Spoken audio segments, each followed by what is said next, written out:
मेरे भैया ये भी जिंदा संसार में भंवर सिंह ने बताया मृतक की ताई ने छाई बेचैनी आए पूरे परिवार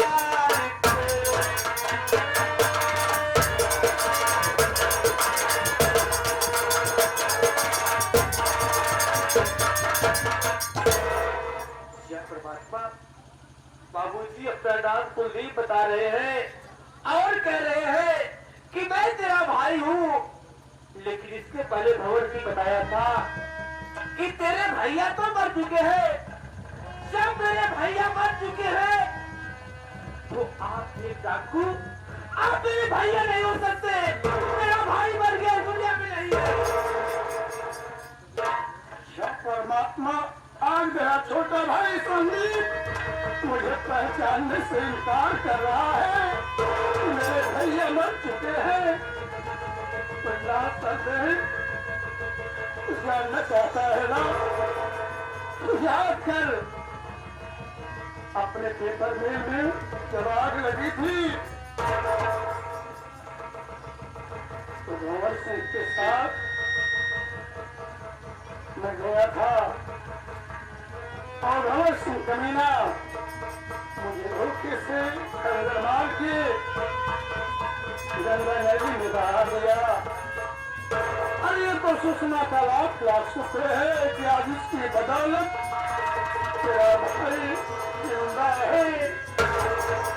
तो मुझे पहचान गया मुन्ना, आ मेरे भाई तुझे गले से लगा लो।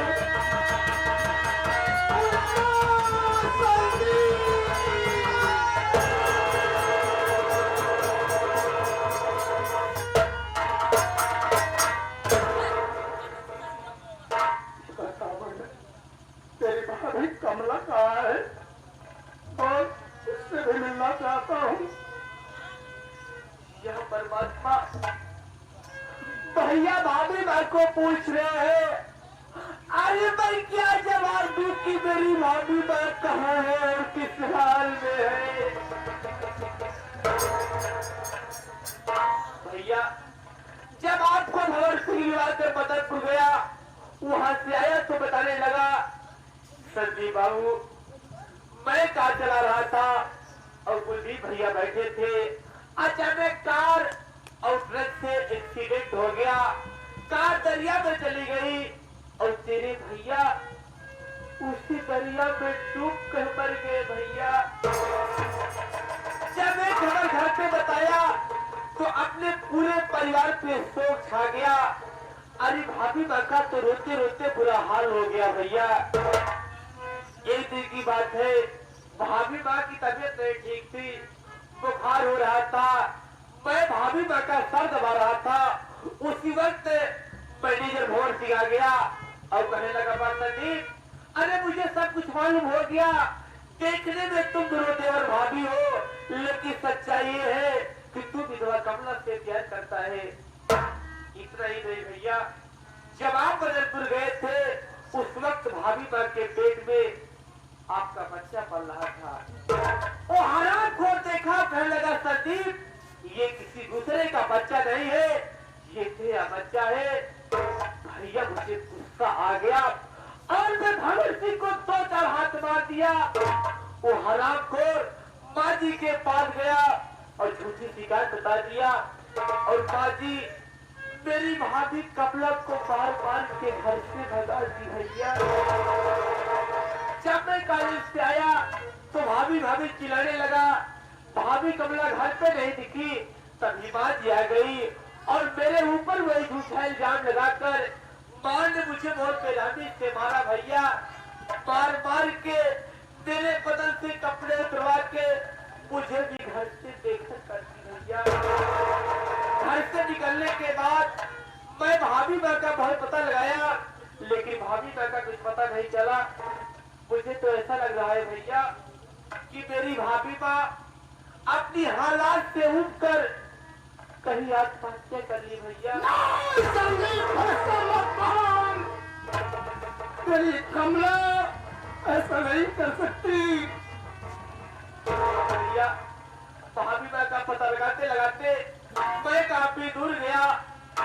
मैं भटकते भटकते यही शिव जी के मंदिर पाया और मुझे बहुत जोरों से प्यास लगा और मुझे ऐसा लग रहा था यार मुझे पानी नहीं मिलेगा तो मेरा दम निकल जाएगा।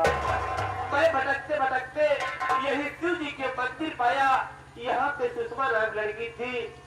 मैं इससे पानी मांगा, ये बेचारी मुझे पानी मिलाई और मेरी जान बच गई।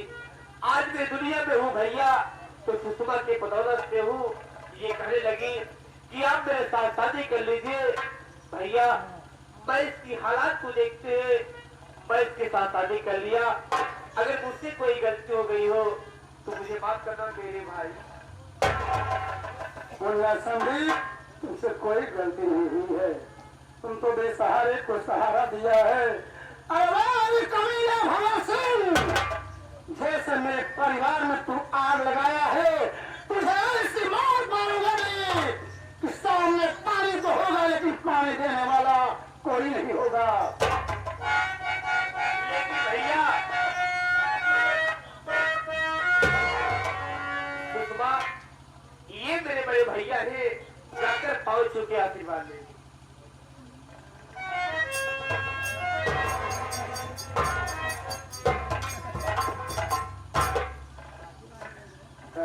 सुषमा अपने राखी वापस ले ले। मैं तेरा धर्म का भाई था लेकिन आज तो मेरे घर की बहू हो गई। अपने राखी वापस ले ले। लेकिन मेरे भाई मैं आपसे एक बहुत जरूरी बात जानना चाहता हूँ। बोल संदीप क्या जानना चाहता है? सुनिए भैया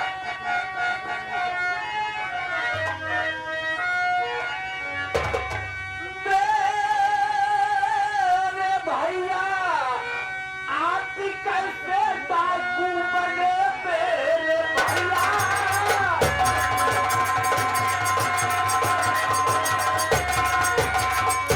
आप कैसे डाकू बने ताजना सारा मुझको बता दीजिए। थोड़ी तो ऐसे नापाक अजीब पैसे को तुम्हें राज दिल सब हकीकत बता दीजिए।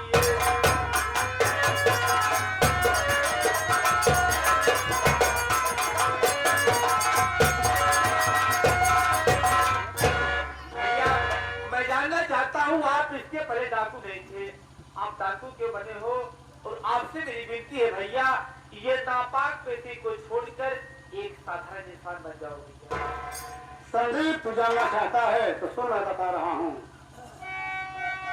भंवर सिंह के लिए मैं हूँ डाकू बना। भंवर सिंह के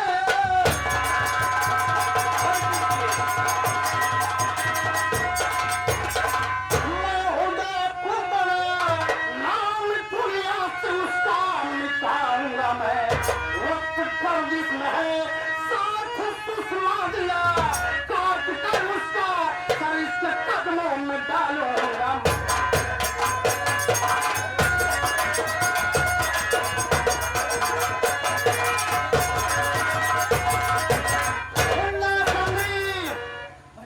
मैं स्वार्थ के लिए डाकू नहीं बना हूँ, अपने इंतकाम के लिए डाकू बना हूँ।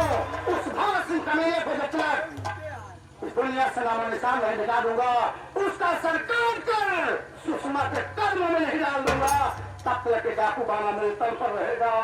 ये प्रतिज्ञा जब मेरी पूरी हो जाएगी तो फिर से मैं वही कुलदीप हो जाऊंगा। तो भैया आप भंवर सिंह के लिए डाकू बने हैं तो भैया उस हराम को भंवर सिंह को छोड़ना मत भैया। हम दोनों की जिंदगी बर्बाद कर दिया। लेकिन भैया आज 3 दिन से हम दोनों प्राणी भूखे हैं भैया। हम दोनों को रोटी खिला दीजिए मेरे भाई। संदीप तू चिंता मत कर मेरे भाई। तुम दोनों इसी शिव जी के मंदिर पे रहना, यहाँ से कहीं मत जाना। मैं जा रहा हूँ कहीं ना कहीं से तुम सबके लिए रोटी लेके आता हूँ। ठीक है भैया आप इधर जाना। ना यहाँ से कहीं मत जाना, मैं जा रहा हूँ। सुषमा, बोलिए स्वामी। हम दोनों यही शिव जी के मंदिर पर रहेंगे और भैया रोटी लेके आएंगे।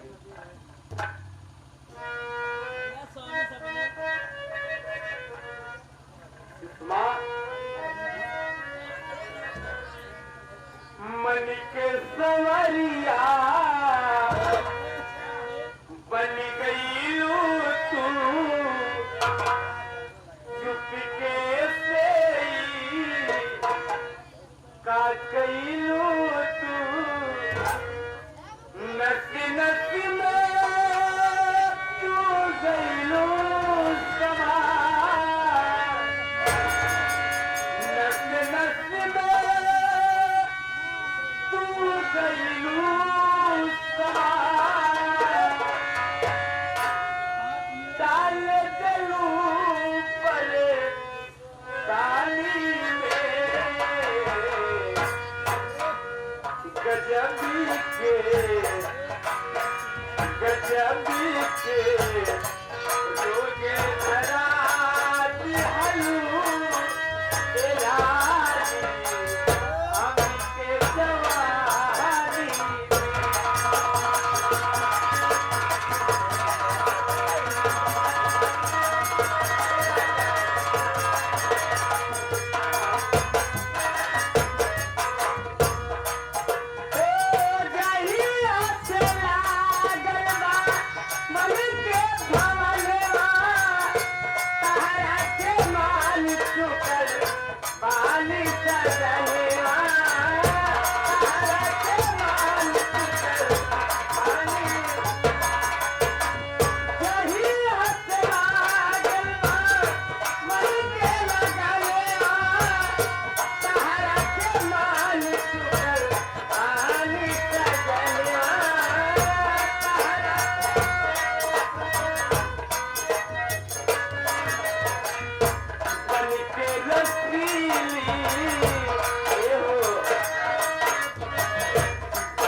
की तिजोरी तोड़ के सारा पैसा सारा गहना इस बैग में भर के मैं आ गई स्टेशन पे, लेकिन खबर सिंह कहीं नजर नहीं आ रहे।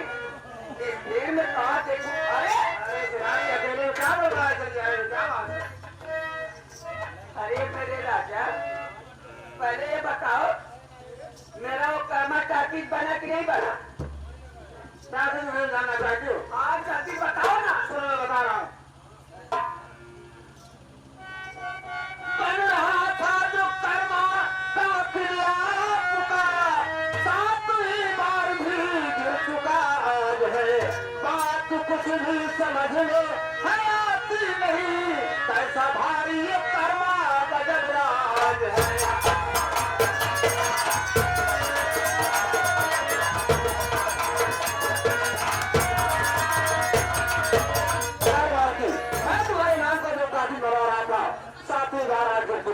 जब कुछ उसे हो जाता है तो अपने हाथ खुल जाता है। मैं बहुत परेशान हो गया कि हमारा कर्म का बार बार क्यों बुलाया जा रहा है। मैं परेशान होकर के पहुंचा पंडित बाबा बंदे महाराज के पास और उसे पूछा कि पंडित जी बताइए हमारा कर्म का बार बार क्यों बुलाया जा रहा है। पंडित जी ने क्या बताया? पंडित जी ने बताया उसमें एक बच्चे को बलिदान हो जाए तो कर्म का कहीं नहीं गिरेगी।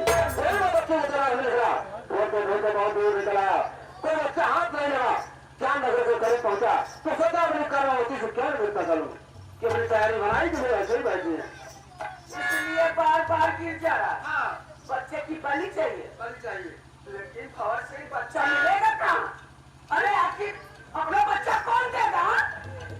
कर्मवती सच करो अपना बच्चा कोई नहीं देगा, लेकिन मैं कहीं ना कहीं से व्यवस्था कर लूंगा, चोरी कर लूंगा, मुझे कुछ भी करना पड़ेगा, लेकिन बच्चे का इंतजाम कर लूंगा। हाँ राजा जी, मेरा कर्म काफी बनना चाहिए। अगर ऐसा कर देखो सर पहले बच्चे की बलि ले चलो ना। बच्चे तो को से कमल लगा आ न जाए, उससे पहले हम लोग यहाँ से निकल लेते हैं। सासुर की नगरी छोड़ दो। अरे ससुर लोकाई के सबके भर्रा, ससुर लोकाई के सबके भर्रा, गोरी गुल छर्रा उड़ाई लो।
काफी परेशानी दिखाई दे रही है। क्या बात है? कहो ये देख रहा हूँ कि घर का दरवाजा खुला है, तिजोरी का ताला भी टूटा है, न तो बेटा संदीप दिखाई दे रहा है, न तो कर्मवती दिखाई दे रही है। बाबूजी, अब मेरे बच्चे के लिए दूध कहाँ से लाओगे बाबूजी? अरे मेरी मां ने तो पहले सुनी हो गई। अगर भूख से तड़प कर मेरा बेटा मर गया, मेरी गोद उजड़ जाएगी बाबूजी। मेरे बच्चे के लिए दूध लाओ बाबूजी, कहीं से भी लाओ। अगर मेरा बुरा मुन्ना मर गया तो मेरे जीने का मकसद खत्म हो जाएगा बाबूजी। मेरे बच्चे के लिए लाओ। बहुत दूर खड़े चिंता मत कर, तू यहीं बैठ जा। देखो सामने शिव जी की मंदिर दिखाई दे रही है। शिव जी की मंदिर पे रोज दूध चढ़ता है। मैं जा रहा हूँ अपने नाती के लिए शिव जी के मंदिर से दूध लाऊंगा। और यहाँ से कहीं जाना मत करो। जल्दी आना, मैं बहुत जल्द आऊंगा। देरी मत करना बाबूजी। या भगवान, मुसीबत मेरा पीछा नहीं छोड़ रही है। मैं जहाँ जा रही हूँ वही मुसीबत मेरे साथ कर रही है। अरे यार कितनी परीक्षा लेगा मेरी। अब ये दिन देखने से पहले तो बेहतर है कि मेरी मौत हो जाए, मैं मर जाऊं। मत रो मेरे लाल, मत रो।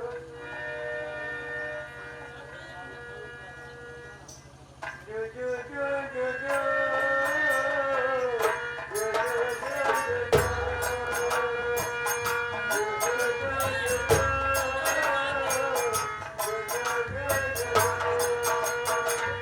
या खुदा का दिल दिलाला।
आधे रास्ते में कमला बैठी हो और अपने को तो बच्चे मिल जाए। बहुत अच्छा हुआ, बहुत अच्छा हुआ। आज इसी के बच्चे का बलिदान करना काबिल हो जाएगा, रास्ते का एक कांटा और भी हट जाएगा। अरे कमला और यहाँ अरे हरामखोर, मैं तेरा क्या बिगाड़ी हूँ रे जो इस तरह हाथ धोकर मेरे पीछे पड़ा है। अरे तूने तो मेरी दुनिया उजाड़ दिया, मुझे धरती ठोकरे खिला रहा है। अब क्या बचा है मेरे पास? तू यहाँ आज्ञा देने के लिए चला जा हरामजादे यहाँ से।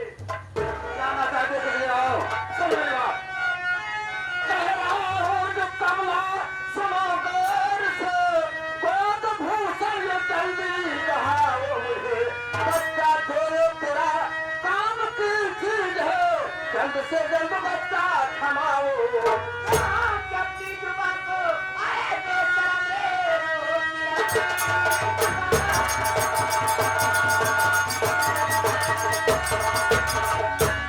अपनी जुबान को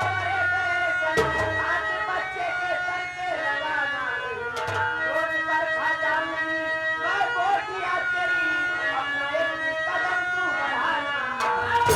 कमला मैं तेरा भाषण सुनने नहीं आया हूँ, ये बाबू फांसी राजपूत है। हर जो चीज पसंद आ जाती है मांगने से नहीं मिलती है। बाबू फांसी राजपूत उसे जबरन छीन लेता है। हरामी कुत्ते की औलाद सुअर नारायण, राजपूत नहीं ये चोर है, गद्दार है।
परमात्मा कैसी और रास्ते में बहुत पड़ी है, मैं इसके ऊपर कहानी शिक्षा देता हूँ। अगर होश में आएगी तो सारी कहानी पूछूंगा।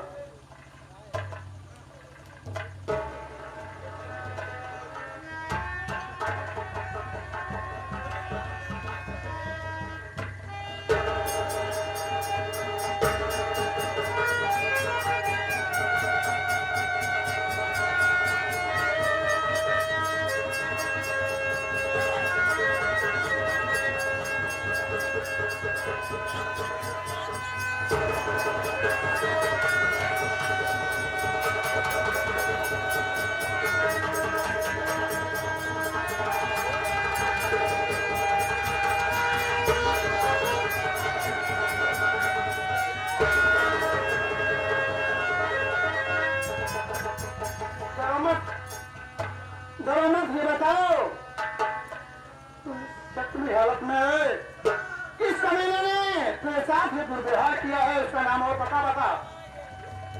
बाबूजी मेरे बच्चे को बचा लो, मेरे मुन्ने को बचा लो बाबूजी, मेरे बच्चे को। क्या हुआ तेरे बच्चे को? मेरे बच्चे को मामा सिंह छीन ले गया, उसे मार डालेगा। कमीने भगत सिंह उस औरत के बच्चे को छीन कर ले जा रहा है। चलो मेरे साथ, पहले तेरा इलाज कराना, उसके बाद तेरे बच्चे को तेरे पास ला दूंगा। चलो मेरे साथ।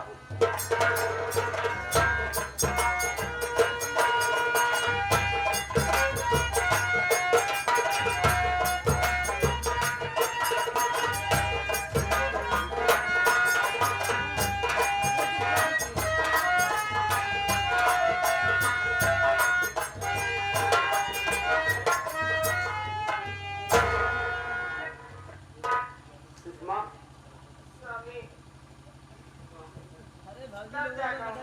हम दोनों शिव जी के मंदिर दिया गए, ये रोटी ले गए हैं। चलो हम दोनों शिव जी के मंदिर बैठते हैं, ये रोटी लेके आते हैं।